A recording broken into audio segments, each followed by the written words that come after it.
Je pense que c'est good. Hi guys! Hi guys! Hi guys! Hi guys! Hi guys! Hi guys! Hi! Hi! Hi! Hey guys, donc aujourd'hui je suis avec Emily pour une nouvelle vidéo où est-ce qu'on va vous parler de notre expérience avec EF. Donc vous avez vu les vlogs sûrement, nos posts Instagram et tout ça. En bref, on a passé 2 semaines à EF Cape Town. Le but de notre séjour là-bas c'était d'aller perfectionner notre anglais avec le programme de EF. Donc aujourd'hui on va faire un petit Q&A pour répondre à vos questions que vous nous avez posées par rapport à notre expérience. Puis un peu vous dire tout ce qu'il y a à savoir sur l'organisation, sur ce voyage et tout ça. Fait que, let's get started! Yeah!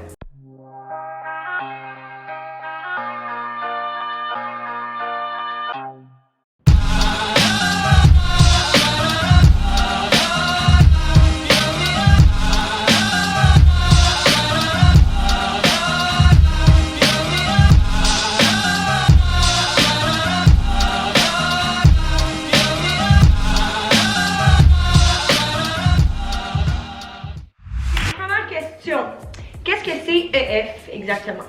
Ok, donc c'est pas très compliqué les cocos. Dans le fond, c'est une compagnie qui offre des séjours linguistiques à l'étranger. Donc, ils ont des écoles de langue un peu partout dans le monde. Puis avec eux, vous pouvez aller apprendre l'anglais, le français, l'espagnol, l'italien, le coréen, puis aussi un paquet de langues. En tout cas, fait que dans le fond, pour résumer ça brièvement, c'est une école qui permet d'apprendre tout en voyageant et en explorant une nouvelle culture. Fait que c'est juste Ce qu'on aime beaucoup faire. question numéro 2. Combien ça coûte faire ce genre de programme? Là, c'est sûr que ça varie d'un voyage à l'autre. C'est tout dépendant du nombre de temps que tu restes, dans quelle place que tu restes aussi, soit une résidence, soit une famille d'accueil. Tu peux faire il y a plusieurs options. Vous pouvez tout aller chercher des informations sur le site internet qu'on va mettre sûrement dans la barre. Dans la barre d'infos. Ouais.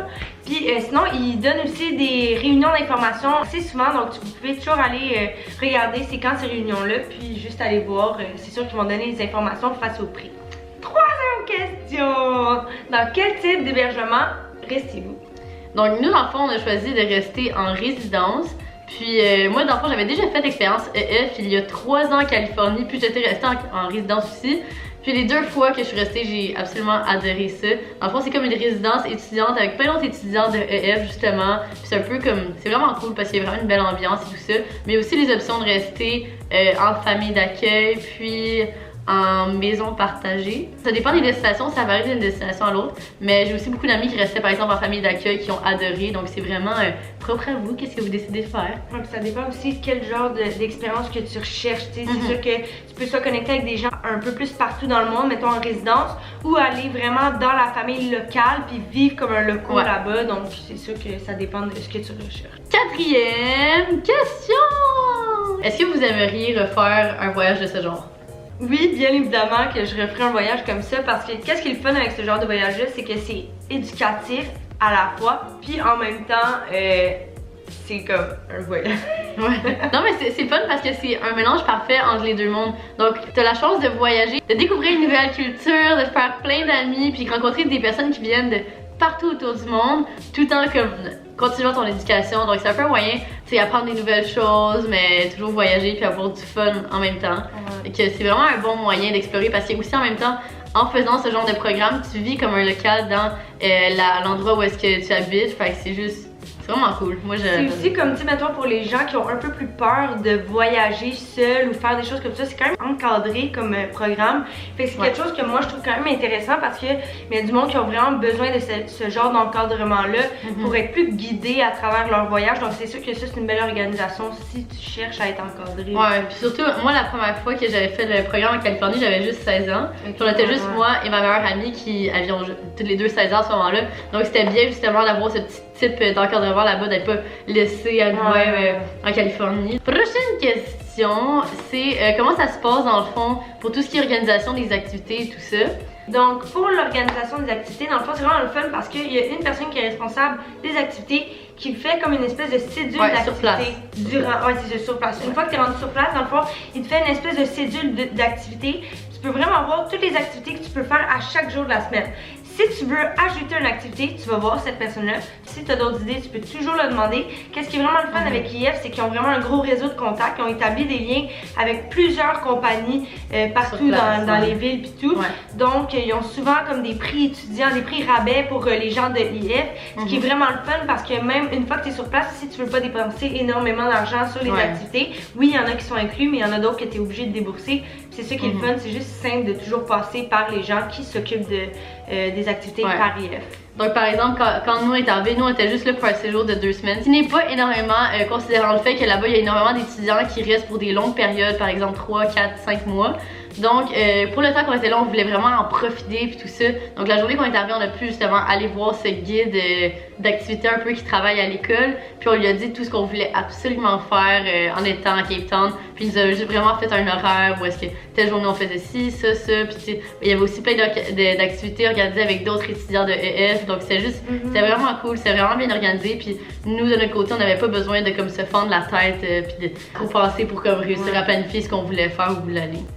Prochaine question, quelles sont les activités qu'on a fait? Ok, donc dans le fond, on a fait beaucoup d'activités pour vrai. On a commencé par faire un hike en haut de Lions Head à 5h du matin pour voir le lever du soleil.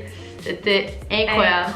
Cette activité-là en spécifique, on est allé juste avec d'autres amis qu'on s'était fait à EF.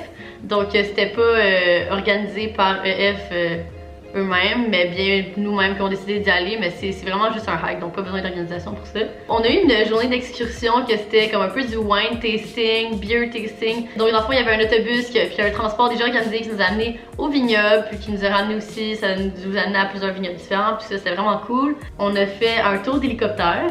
Puis ça, c'était absolument incroyable. Tout l'hélicoptère en haut de Cape Town, puis tout ça, c'était vraiment beau. Ensuite, on a fait une journée où est-ce qu'on avait un transport organisé qui nous a amenés à plusieurs endroits différents. C'était comme, ils nous ont amenés à Cape Point, Table Mountain, tout ça. C'était plein de Boulders Beach, la plage avec les pingouins. Yeah. Une autre activité qu'on a fait, ça, c'était une de mes activités préférées. C'était le safari. Oh my god, guys, le safari. Si vous allez en Afrique, devez faire le safari. Guys, on est passé tellement proche des lions là. Ils devaient être à au moins comme genre 2 mètres maximum. On les voyait, on pouvait les toucher. Dans une auto là par contre. Ouais, dans le camion ça fait. Il y avait aussi d'autres petites activités. On a fait une croisière de coucher de soleil avec du petit champagne, tout ça, c'est cool. En fait, on a eu une graduation à la fin. Ouais, on a une petite graduation à la fin. Une activité cool. Puis évidemment, il y a toutes les autres activités autour de ça, tu sais, mettons le nightlife, ces choses-là que vous pouvez vivre aussi là-bas, puisqu'on est avec plein d'adolescents. Donc c'est le fun. Donc, prochaine question. Dans le fond, ça avait l'air de quoi notre horaire là-bas avec les cours et tout ça? Donc, évidemment, ça dépend de quel genre de programme que vous prenez. Nous, dans notre cas, c'était un programme assez plus léger parce qu'il fallait, comme dans le fond, qu'on crée du contenu pour EF. Mais ce qui était vraiment le fun, c'est qu'on avait des horaires vraiment variés. C'était tout le temps comme 3 heures de cours, soit le matin, soit l'après-midi. Donc, une journée, c'était le matin, l'autre journée, l'après-midi. On pouvait faire les activités grâce à ça, soit le matin ou l'après-midi. Puis on pouvait vraiment varier d'une journée à l'autre. Fait que c'était vraiment le fun pour ça. Dans le fond, dépendamment de ce que vous recherchez à vivre comme expérience, c'est possible de prendre plus d'heures de cours pour avoir des journées de cours plus remplies ou d'en prendre un peu moins. Donc, c'est vraiment cool d'avoir cette possibilité. Prochaine question. Dans le fond, c'était quoi le petit moment que tu trouves qui a plus fait apprécier le voyage? Ok, mettons, il y en a eu beaucoup de moments comme ça parce que, honnêtement, dans un voyage, c'est juste que tu vis tout le temps des choses, tu connectes avec des gens, puis c'est juste tellement beau de voir la culture qu'on n'est pas habitué de voir. Mais ce qui m'a comme le plus touchée dans tout le voyage au complet, c'est quand on a monté genre la montagne parce que j'ai le vertige, genre vraiment intense. Puis là, une fois arrivé en haut, c'était juste tellement beau de voir le lever du soleil, juste prendre un moment, juste comme de regarder tout ça arriver parce que t'as pas comme toute la journée, là, comme le soleil il se lève en comme 10 minutes, là, puis c'est fini.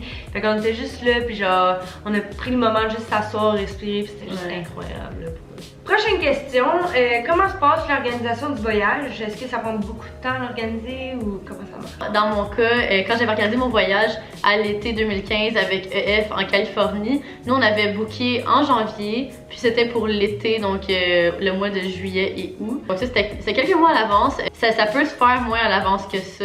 Prochaine question, dans le fond, c'est quelle est la chose qui nous a le plus dépaysé dans le voyage?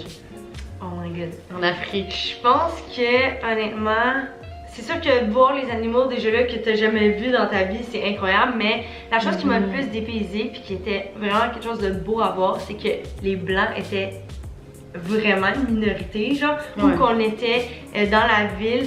C'est fou comment que comme sincèrement c'est la première fois que je me sentais de même de ma vie qu'on était comme oh mon dieu genre tu sais on est comme vraiment pas beaucoup, mais c'est tellement beau à voir parce que c'est tellement différent la culture. Quand je suis allée faire mes tresses là-bas dans le fond, toutes les personnes qui rentraient dans l'espèce de salon de coiffeur s'appelaient My Sister, My Auntie. C'était tous des noms de famille comme, puis ils étaient aucunement reliés, mais c'est fou comment que leur culture est tellement belle, ils sont tellement serrés entre eux. La population est super comme accueillante et chaleureuse, ils vont vraiment te prendre un peu parmi un des leurs puis tout ça, puis c'est juste incroyable à voir tout ça parce que j'avais jamais vraiment expérimenté une culture comme ça. Ah non, c'est fou, puis c'est ça qui est dépaysant parce que c'est pas négatif, c'est 100% positif.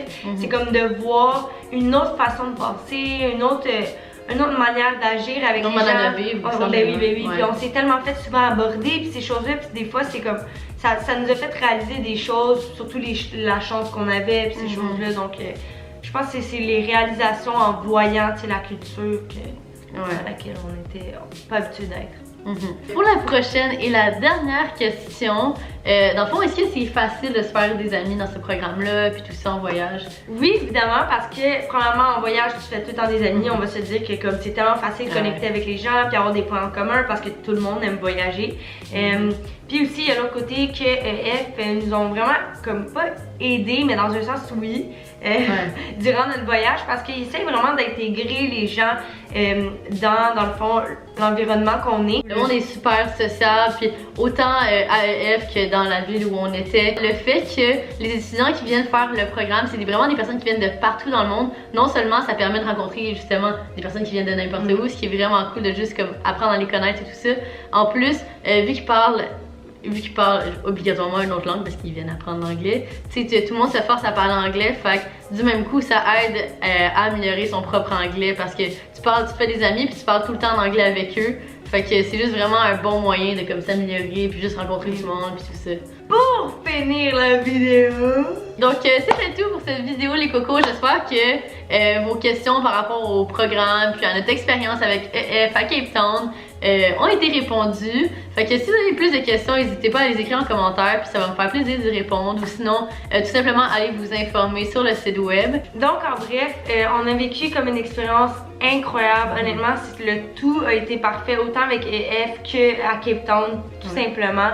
Puis on veut vous donner la chance de vivre les mêmes choses. Donc si ça vous intéresse, on a un code promo pour vous qui est Lucie EF. Puis ce code-là, dans le fond, il vous donne 10% sur tous les séjours de 5 semaines et plus. Donc si ça vous intéresse d'aller voir, ça peut toujours faire vraiment une bonne différence. Fait que dans le fond, on vous encourage vraiment à aller visiter cet internet, vous informer, aller aux soirées d'information parce que ça vaut vraiment la peine comme expérience. Ouais, puis dans le fond, comme vous savez, on a fait EF maintenant, puis j'avais aussi fait le programme il y a 3 ans en Californie. Donc si ça valait pas la peine, je l'aurais pas fait une deuxième fois. Donc on a juste vraiment aimé ça, j'espère que vous aurez la chance de le vivre à votre tour. Fait que on vous dit bye là-dessus les cocos. Bye bye, on vous aime. Bye!